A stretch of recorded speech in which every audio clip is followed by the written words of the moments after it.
Hey folks, welcome to Black Gumbo. Not a lot going on today, so I'm just going to do some tasks in the garden, and I'm going to talk about a few things: fetid fertilizer, topping your plants, and trap crops. And so give you a little bit of information about those things that I've learned over the years. So let's go.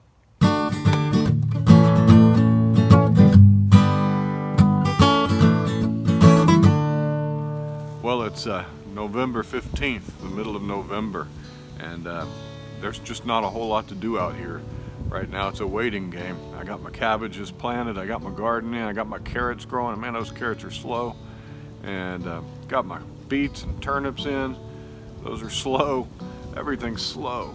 And of course, in the wintertime, when it's cool outside, you're not getting all that vigorous growth out of these plants. Everything is slow. I got a dog beating her frisbee against the tripod too, so forgive Phoebe. What are you doing, huh? Where's the kitty? Where's the kitty? Yeah, go find the kitty. But yeah, so I got to take out my okra. We had a freeze come through, and I got to take out my okra and some of the other plants that got freeze damage. That's about all I got to do. That and sit around and wait. So really, I want to keep you all updated on the garden, but golly, there's nothing to update you about really. So I'm going to take out some okra. Man, that's exciting, isn't it? We're going to pull up some okra, and I'm going to plug in some surplus plants. So I'm pulling up these okra plants today, taking a look at the root systems, and I'll show you the way I'm doing this. I'm going to reuse these containers just as they are, but it's always nice to get a look at your root systems here. Most of the roots, as I pull them up, stay in the pot, and that's just the way it's going to be. I leave them there to compost in place. But yeah, it's had a nice big furry strong root system on all these plants. What happened was the freeze came through, and you can see the freeze came through and killed off the plants once and for all. So as eager as I was to eat that last bit of okra that's on these plants, like that little guy right there, he's not going to get really big enough to eat. You could eat him if you wanted to, but yeah, it's not really big enough for me. Well, I didn't get that last harvest. That's okay, man. I ate some okra off these plants for the entire summer, so it's time to take them out though. But let me show you something that I did to them. It might help you with your okra in the future. All right, so these okra plants, I've been growing here since the summer, and you can see that they were pretty big plants in some of my previous videos, but I chopped them down to about 3 feet tall. I guess it's been about a month and a half, maybe a month, and that forced out all this side growth, and this side growth here has provided me with lots of fruit. And so I know that you can chop most plants, you can prune them or top them, pinch them, and direct more of that growth towards side growth, towards side branching. And you'll notice that in all these plants where there's a little node here, there's usually a sucker in there, and that will produce another fruiting branch for you if you top it off. Well, I topped these just to see what they would do, and I'll probably do that in the future too. What I was getting was all these laggy plants growing real tall, and the okra pods would come on like this one, and they get real big, big like this rotten one here. And weigh the whole thing down, it would bend.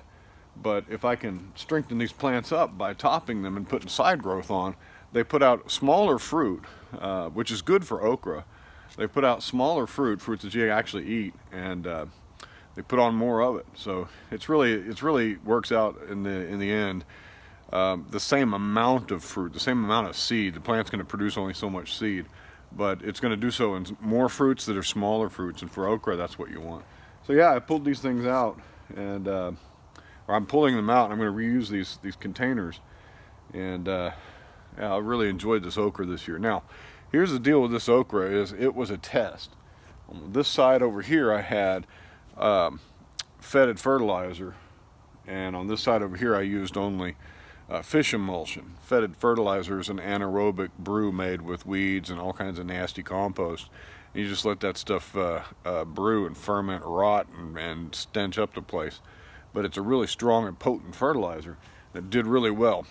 So the conclusion I've come to is that I can't see any difference in the growth of the varieties, the okras that were fertilized with that fetid brew, and the ones that were fish emulsion fertilizer. I can't see any difference in it, and I didn't taste any difference in the flavors either.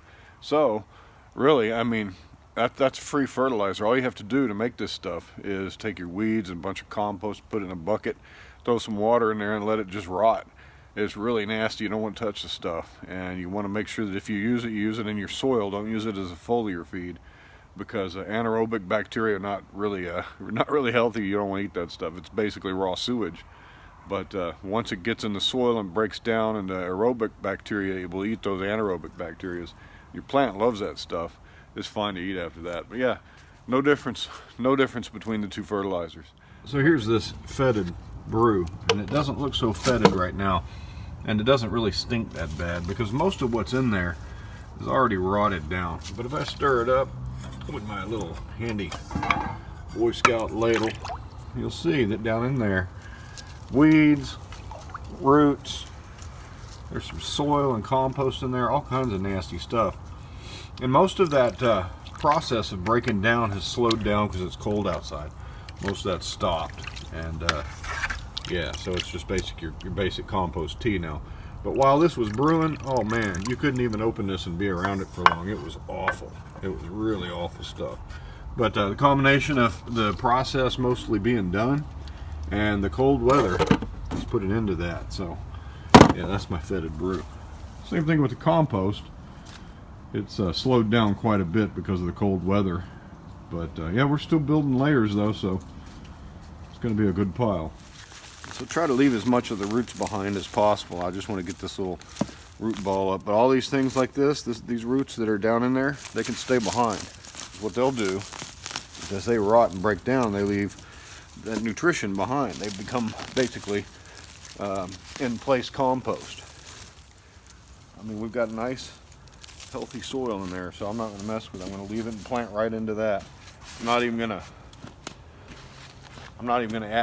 top it off. So I'm going to plant right into here, and I'll just fertilize whatever I put in here. Probably some cabbages for now, but just fertilize that in, and we're done.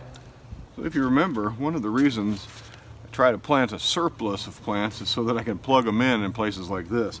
Now you're probably sick and tired of seeing me planting cabbage, and that's all right.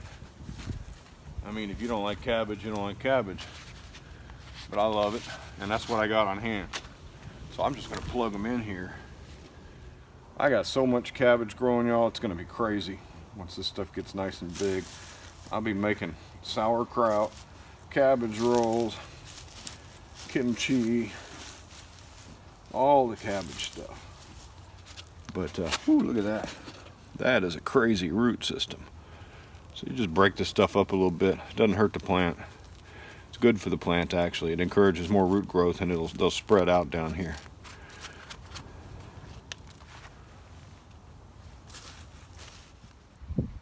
Tough little dudes, man. These guys been outside in the freezing cold, grow in the winter time. They sweeten up. They get a little snow and frost. These are some tough plants. These were actually the cabbages that I did not select to plant up into cups and to carry on into my garden. These are the ones that were all the leftovers that didn't get selected, so I just kind of abandoned these poor guys out on the side of the house like a jerk, you know. Just abandoned these guys, didn't even put them in the compost pile yet. The reason I did that was just to see what would happen, and sure enough, they've stayed alive. They stayed pretty healthy, actually. They're getting a little bit leggy because they're looking for sun. There's not much sun back here. So yeah, anybody want some cabbage? I got some. You can see the slugs do like this Hilton stuff. I think that's slug damage or snail damage. But yeah, that's a little bit more tender leaf than these heavier traditional heading cabbages like these guys. And so they're going for that stuff. You can use that to your advantage.